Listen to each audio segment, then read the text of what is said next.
Hello everyone. So today the topic is HIV vaccines. It is another great upcoming topic for PG exams. Can come in your paper third and obviously in recent advances the paper fourth.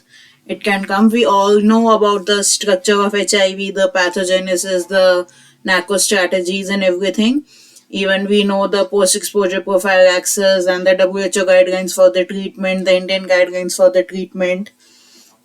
We know how to diagnose it. We know how to do an early infant diagnosis. So, in this topic, I am keeping it very short and just sticking to HIV vaccines. So, let's see how the HIV actually escapes the immune system. Basically, what happens whenever a pathogen is encountered by our body, it gets recognized by the antigen presenting cells.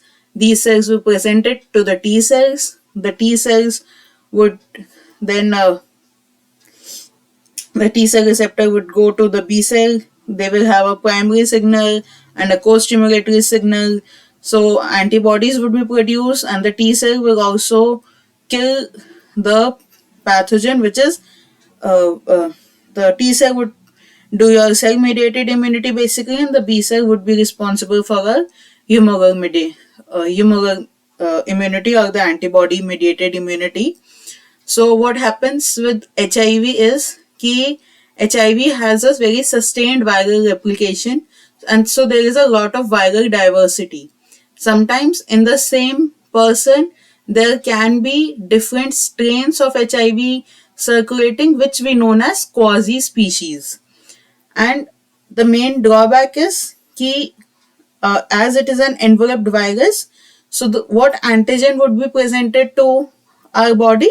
It would be the enveloped virus, the envelope proteins. So basically, we have two envelope proteins, GP120 and GP41. Now, these envelope goes under a lot of mutation because the reverse transcriptase enzyme of the virus does not has a proofreading capability. So अगर उसमें कोई भी mutation generate हो जाता है GP120 or for example any protein, not just envelope proteins, even polymerase or integrase proteins or non-structural proteins, उसमें वो कुछ भी म्यूटेशन जनरेट हो जाता है तो उसको रीड नहीं करेगा, वो एज इट इज प्रोजेनी में चला जाएगा. So first, this is the foremost reason. Then what happens is this envelope is also covered by shield. Like हमें कोई भी अटैक करता है इन old times जब राजा महाराजा करते थे, so they had a sword and they had a shield. So the shield was to protect themselves. So ऐसे ही envelope ने basically शुगर मॉलिक्यूल्स की एक शील्ड बना रखी है अपने आसपास, जिसकी वजह से ये जो एंटीजन जो हमारी बॉडी रिकग्नाइज कर सकती थी, ये एंटीजन छुप गए हैं, हाइड हो गए हैं, इस शील्ड से प्रोटेक्ट हो गए हैं. Then up regulation of immune check point receptors. So हमारे उसके रिसेप्टर्स होते हैं बेसिकली HIV के, वो हमारे CD8 सेल्स जो हमारे एक्चुअली साइटोटॉक्सिक सेल्स होते हैं उनसे प्रिवेंट हो जाते हैं, तो फेगोसाइटोसिस नहीं हो पाता है. और नो कि ये CD4 सेल्स के अंदर जाके बैठ जाते हैं, उसके अंदर रेप्लिकेट करते रहते हैं बैठ के, उनको किल करते रहते हैं और CD4 सेल्स का काउंट हमारे बॉडी में कम होता जाता है, जिसकी वजह से बाकी इन्फेक्शन के चांसेस भी बढ़ जाते हैं, जिन्हें हम कहते हैं कि these are opportunistic infections, but we are not discussing opportunistic infections or OIs in this topic. Then another thing, why is it difficult to develop a vaccine? Because of the same reason कि इसका जो structure है, virus का structure, वो इतना simple नहीं है. ये एक बेसिकली ट्राइमेरिक स्ट्रक्चर है. तो वायरल जो स्पाइक प्रोटीन्स जो GP120 और GP हमारे 41 हैं, ये जो शील्ड से प्रोटेक्टेड हैं और नॉन कोवेलेंटली एसोसिएटेड हैं एक दूसरे से एनवलप. फिर ये एनवलप जो प्रोटीन जो हम जिस एनवलप के अगेंस्ट हम वैक्सीन बना सकते हैं, वो म्यूटेट होता जाता है, जिसकी वजह से हमारे HIV1 और HIV2 तो सेपरेट हैं ही, फर्दर उनमें क्लेड्स डिवाइडेड हैं, जो जैसे हम कहते हैं कि क्लेड A, B, C और टिल M, और इनमें भी स्ट्रैटिफिकेशन है देन कि वो कितने सेंसिटिव हैं कि अगर एंटीबॉडी डेवलप हो गई तो उससे कितने न्यूट्रलाइज होंगे। तो जो टायर 1 है वो तो सेंसिटिव है, वो तो हो जाएगा, अगर एंटीबॉडीज बन गई तो उससे न्यूट्रलाइज हो जाएगा। पर जो टायर 2 है, जो मोस्टली इन्फेक्टेड HIV पेशेंट्स में पाया जाता है, ये टायर 2 बहुत ज्यादा रेजिस्टेंट है न्यूट्रलाइजेशन से। Same is the case with tyre 3 कि ये बहुत ज्यादा रेजिस्टेंट है न्यूट्रलाइजेशन से। अब मोरओवर जो हमारी बॉडी HIV के अगेंस्ट एंटीबॉडी बनाती है, या तो वो नॉन न्यूट्रलाइजिंग एंटीबॉडी होती है, या फिर जो ब्रॉडली न्यूट्रलाइजिंग एंटीबॉडी बनाती है, माने कि वो न्यूट्रलाइज कर सकती है, हमारे HIV को एक्चुअली डिस्ट्रॉय कर सकती है, वो बहुत ज्यादा लेट डेवलप होती है। So this is what I have written कि broadly neutralizing antibody although can neutralize tier 2 and tier 3 HIV strains, it is very uncommon in HIV patients, plus it is the HIV virus is very heavily mutated, they acquire difficult somatic hypermutation, exhibit polyreactivity to autoantigens, जो हमारी body के antigen, जिसकी वजह से हम देखते हैं कि जो पेशेंट्स एंटी रेट्रोवायरल थेरेपी पे होते हैं, उनको जब इम्यून रिस्पॉन्स उनका वापस से बेटर होता है तो उनको कुछ ऑटो इम्यून डिसऑर्डर्स भी हो सकते हैं, and they take very long to develop. But we are still working on this vaccine development, और इसका रीजन क्या है? वी ऑल नो कि कुछ ऐसे पेशेंट्स होते हैं जो बहुत ही स्लो रिएक्ट करते हैं इस वायरस से, माने कि वो वायरस का रेप्लिकेशन लोड बहुत कम रखते हैं डिस्पाइट कि वो ट्रीटमेंट पे नहीं है, माने कि उनमें जो RNA का लेवल, HIV RNA के लेवल्स हैं, वो बहुत कम पाए जाते हैं, जबकि हम उन्हें ART नहीं दे गए, और उनमें क्या देखा गया है कि CD4 सेल काउंट मेंटेन्ड है, और एक CD8 माने कि साइटोटॉक्सिक टी सेल का रिस्पॉन्स बहुत ही अच्छा है। तो अब हम इस साइटोटॉक्सिक टी सेल्स को लेके चलते हैं। ये टारगेट करते हैं conserved regions within internal proteins, जैसे कि जो हमारा गैग प्रोटीन है, ब्रॉडली प्रोटेक्टिव रिस्पॉन्सेस करते हैं, जो सेल्स हमारे एक्चुअली HIV से इन्फेक्टेड है उनको टारगेट करते हैं, और इंस्टेड जो कॉन्फर्मेशनल प्रोटीन्स बन गए हैं HIV में, उनकी जगह ये लीनियर पेप्टाइड्स जो इजीली अवेलेबल होते हैं उनको टारगेट करते हैं। Then is the isolation of second generation of broadly BNAB is broadly neutralising antibody, जिनका एक नॉट जस्ट टियर 1 के अगेंस्ट बल्कि एक ब्रॉड ब्रेड्थ एंड पोटेंशियल, मान के वो टियर 2 टियर 3 को भी कवर करती है, और वो 7 highly conserved epitopes of HIV enveloped glycoprotein को कवर करती है, instead of HIV of glycoprotein 120 and 41 जो फ्रीक्वेंटली म्यूटेट हो गए थे। So we have different vaccines. So starting में सबसे पहले आई थी हमारी प्रोटीन बेस्ड वैक्सीन्स, जो वैक्स 003 004 के नाम से आई थी। ये दोनों ट्रायल्स उन पेशेंट्स पे हुए थे जो बहुत एट हाई रिस्क थे, या तो they were sex workers, men having sex with men, और जो बेसिकली इंट्रावीनस ड्रग इंजेक्शंस लेते थे। बट इन दोनों, और ये दोनों वैक्सीन में एडजुवेंट हमारा एल्यूमिनियम हाइड्रोक्साइड या एलएम था, और GP120 के अगेंस्ट हमने ये डेवलप करी और एलिसिट किया इन्होंने न्यूट्रलाइजिंग एंटीबॉडीज, पर ये इनको रोक दिया गया क्योंकि there was no prevention from HIV infection, there was no reduction in viral replication and there was no decrease in the disease progression। माने कि जो पेशेंट्स ऑलरेडी पॉजिटिव, जो पेशेंट्स एट हाई रिस्क थे, ना तो वो उसमें HIV प्रिवेंट कर पाया, ना ही वायरल लोड को कम कर पाया, और ना ही डिसीज प्रोग्रेशन को स्लो कर पाया। So we moved on to the latest fad, which is adenovirus vector based vaccines. Adenovirus vaccines हम लोगों ने कोविड-19 में भी देखी हैं और सेम बेसिस पे हमने इसको HIV में लेने की कोशिश करी. So we had HTVN 502 and HTVN 503. HTVN is basically HIV vaccine trial network. इन लोगों ने इन दो वैक्सीन में क्या था कि एडिनोवायरस का सीरोटाइप 5 लिया और ये इंस्टेड ऑफ एनवेलप प्रोटीन इन्होंने गैग, पॉल और नेफ जीन्स को लिया. नेफ एक नॉन स्ट्रक्चरल प्रोटीन होता है जबकि गैग एंड पॉल हमारे स्ट्रक्चरल प्रोटीन्स होते हैं. पर इन ट्रायल को भी बहुत स्टार्टिंग में ही रोक दिया गया क्योंकि देखा गया था कि ये वायरस एक्चुअली में बॉडी को HIV की ससेप्टेबिलिटी से बढ़ा रहा था, माने कि कम तो करा नहीं बल्कि उल्टा और बढ़ा दिया. क्या पेशेंट ज्यादा ससेप्टेबल है?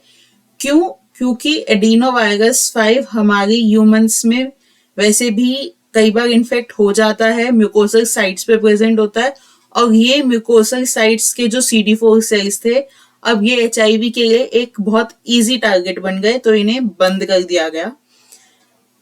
फिर आया हमारे पास HTVN 505 जिसमें भी एडिनोवायरस 5 का सीरोटाइप लिया गया. इसमें 6 DNA प्लाज्मिड्स लिए गए, गैग, पोल, नेफ तो लिया ही गया, साथ में GP145 लिए गए envelope from 3 crates A, B and C.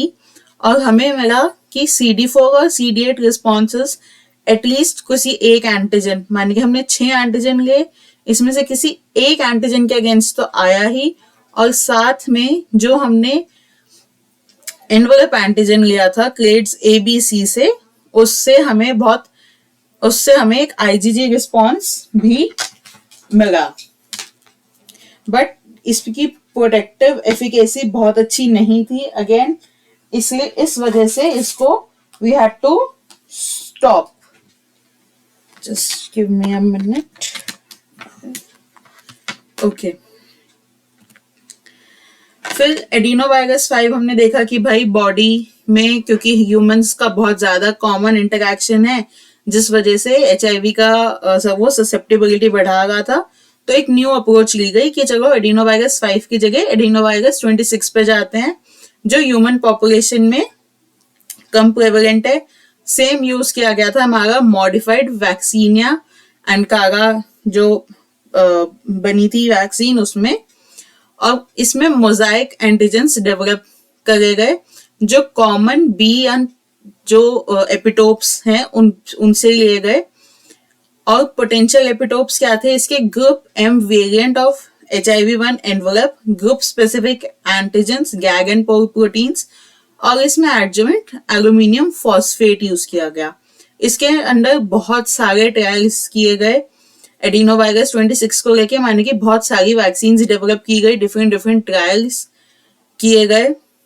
सो इसके कुछ अच्छा जो ट्रायल्स हमें पता होने चाहिए, दे आर इम्बोकोडो ट्रायल जिसमें HTVN 705 यूज किया गया, इसमें क्लेड C का GP140 प्रोटीन यूज किया गया. मोजाइको में HTVN 706 का again clade C GP140 use किया गया. बट कुछ वैक्सीन इसके अंदर हमने बाइवेलेंट GP140 यूज किया, माने कि कोई भी क्लेड्स का GP140 प्रोटीन हमने यूज किया. देन अप्रोच वैक्सीन आई जिसमें हमने एडिनोवायरस का मोजाइक एंटीजेंस यूज करे, फिर उसके बाद मोजाइक एंटीजन के साथ साथ GP140 का भी बूस्ट लगाया. ट्रांसफर्स आया HTVN 117 के साथ जिसमें हमने मोजाइक एंटीजेंस को यूज किया along with the subtype GP140. Accent trial आया विद HTVN 118, इसमें भी हमने मोजाइक एंटीजेंस यूज करे और साथ में सबटाइप C का GP140 यूज किया. इससे बेनिफिट क्या हुआ? क्योंकि अब हमने मोजाइक माने मल्टीपल लाइक व्हाट वी से मोजाइक पैटर्न की मल्टीपल हमने जीन्स या मल्टीपल क्लेड्स उठाए, मल्टीपल एपिटोप्स उठाए, उनको ऐड करके हमने एक सिंगल मतलब मल्टीपल एक सिंगल एपिटोप बना दिया। तो इससे क्या हुआ कि क्रॉस क्लेड हमें आईजीजी रिस्पॉन्सेज मिले, एंटीबॉडी डिपेंडेंट सेलुलर फेगोसाइटोसिस मिला और न्यूट्रलाइजिंग एंटीबॉडीज मिली against tier 1, but activity was due to CD4 T cells and not CD8। तो अगर पेशेंट ऑलरेडी HIV पॉजिटिव हो जाता है तो उसमें वो ये वैक्सीन काम ही नहीं करेगी, क्योंकि उसके CD4 सेल्स तो कम होने लग जाएंगे। और इसमें limited cross recognition of heterologous variants. जितना हम चाह रहे थे कि क्रॉस वेरिएशन होगा कि ठीक है हमने किसी एक क्लेड की लगा दी तो वो दूसरे क्लेड से भी प्रोटेक्ट करेगी, हमें इतना अच्छा रिस्पॉन्स नहीं मिला। सो वी स्विच टू एग्रोवेक वेक्टर बेस्ड वैक्सीन्स, जिसमें हमारा फर्स्ट मेजर ब्रेक थ्रू मिला by RV144। We must know about RV144 क्योंकि इसी में हमें अच्छी एफिकेसी, अभी तक किसी वैक्सीन में हमें एफिकेसी नहीं मिली, सबका ट्रायल स्टॉप करना पड़ा। तो इसमें हमें एफिकेसी मिली ऑफ 31%। एडजुवेंट इसमें हमने एलएम ही यूज किया, बट इम्यूनोजेन जो था वो कैनारी पॉक्स से रिलेटेड यूज किया गया, जो एक पॉक्स वायरस है उस पर हमने एक्सप्रेस किया हमारे structural proteins envelope gag and Paul, that is polymerase. और इसका हमने recombinant GP120 protein vaccine use करी, जिसको हम AIDS vax clade B and clade E का यूज किया गया। सो इसका मैकेनिज्म ऑफ एक्शन क्या था कि एक तो ये जो हमारी पिछली वैक्सीन में हमने देखा कि एंटीबॉडी डिपेंडेंट सेलुलर फेगोसाइटोसिस करा गया, साथ में एंटीबॉडी डिपेंडेंट सेलुलर साइटोटॉक्सिसिटी भी कराता है। नॉन न्यूट्रलाइजिंग एंटीबॉडीज फंक्शन हुई। High avidity of IgG for envelope, माने कि आईजीजी बहुत स्ट्रांगली बाइंड करी हमारे एनवलप प्रोटीन से। और V1 अगेन आईजीजी बाइंड करी to V1 V2 region of the envelope. Efficacy 31%। अभी तक किसी में कोई एफिकेसी नहीं मिली, इसमें 31% एफिकेसी मिली।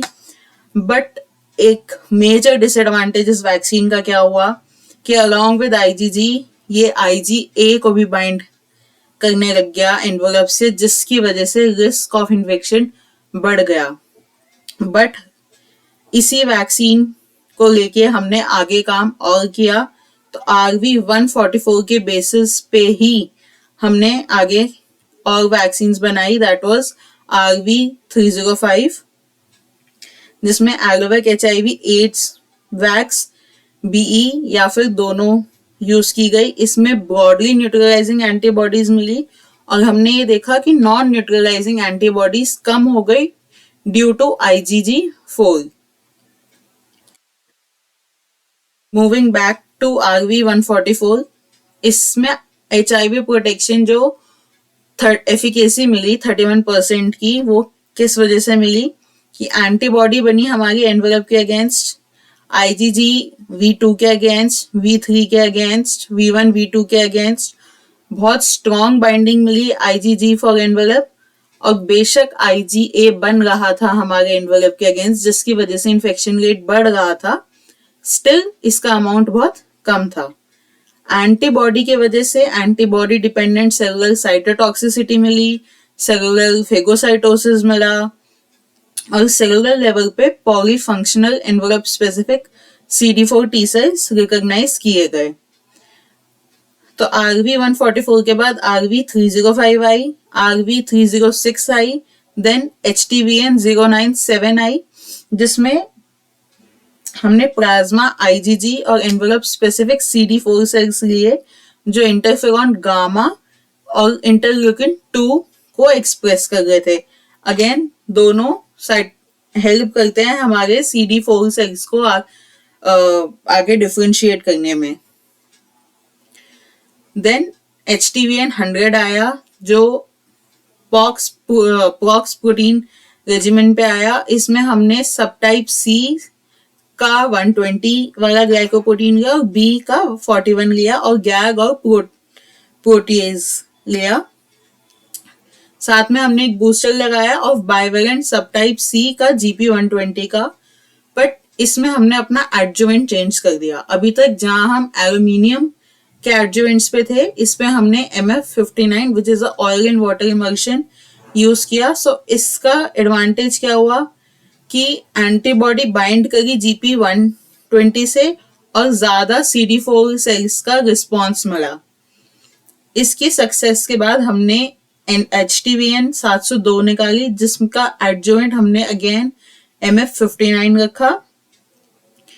इसमें भी प्राइमर हमने रखा रिकॉम्बिनेंट GP120 प्रोटीन, उसका फिर बूस्टर लगाया GP120, जिसमें कोई 2 सब टाइप के एनवलप लिए गए।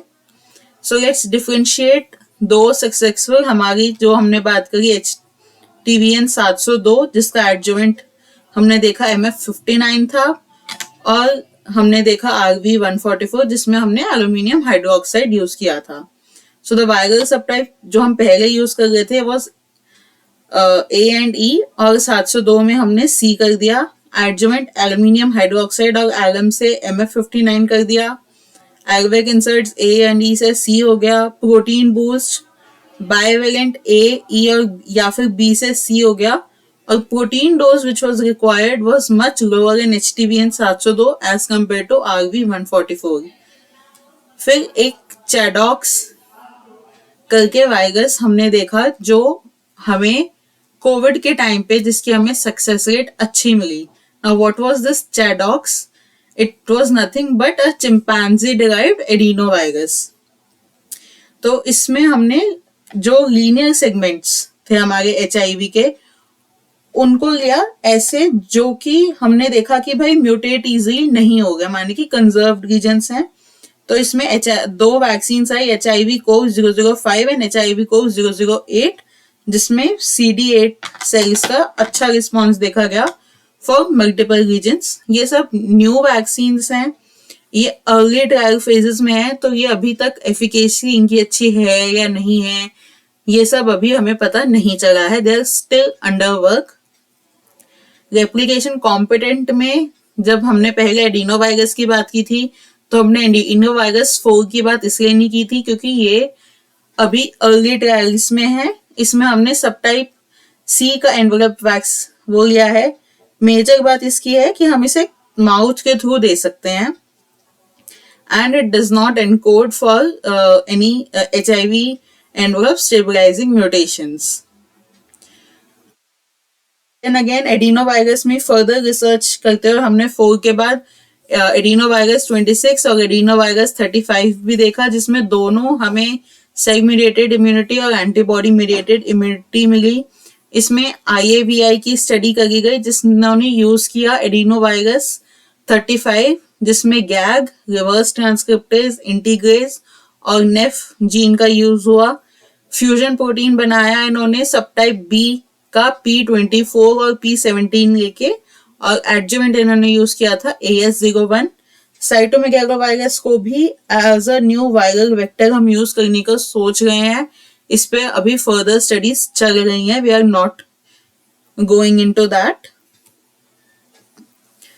Then talking about envelope trimeric immunogen, तो इसमें हम बात करेंगे सॉसिप की। So what was this SOSIP? SOSIP क्या था कि सॉस वाज व्हाट, ये दोनों जो हमारे स्पाइक प्रोटीन्स थे GP120 और GP41, इनके बीच एक डाइसल्फाइड बॉन्ड बना दिया गया और 559 रेजिड्यू पे एक स्पेसिफिक पॉइंट म्यूटेशन बनाया जिसको हमने नाम दिया IP। तो दैट वाज सॉसिप। इसका प्रीफ्यूजन ट्राइमर 664 सबसे ज्यादा अभी तक प्रोमिनेंट है, माने कि सबसे अच्छा इसने दिया है। ये uniform soluble stable trimeric protein बनाता है और ये ऐसे स्पाइक्स जनरेट करता है जो ग्लाइकन शीट से कवर्ड थे ना, अब उनको हमने आर्टिफिशियली डिराइव कर दिया ताकि हम अपने वैक्सीन की एंटीजेनिसिटी और इम्यूनोजेनिसिटी को इंक्रीज कर सकें।